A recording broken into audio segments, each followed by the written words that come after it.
Paris, juillet-août 1944.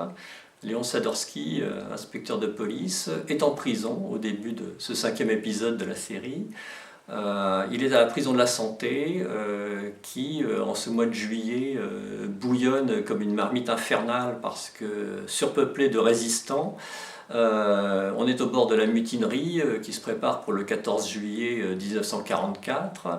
Tout le monde sait depuis le débarquement que les Allemands n'en ont plus pour très longtemps, sauf certains collabos et miliciens qui s'imaginent que la défaite n'est pas là pour les Allemands, que grâce au V1 et au V2, la victoire est encore possible. Sadorsky va reprendre son travail à la préfecture et continuer dans un Paris au bord de l'insurrection.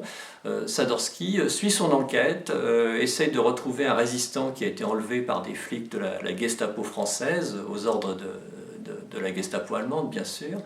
Et cette enquête va l'amener en fait dans un traquenard abominable parce qu'il va se retrouver aux mains des pires éléments de la Gestapo française, en même temps qu'il va devoir essayer de sauver la petite juive qui est toujours chez lui, cachée chez lui, et qui a eu un enfant, et cet enfant, en fait, qui est le fils de Sadorsky, eh bien, il faut également essayer de l'arracher à cette situation, pendant que, évidemment, la guerre civile commence en France véritablement, et que la milice qui avait les pleins pouvoirs va se retrouver en pleine débandade, en fait, pendant que la Gestapo évacue Paris.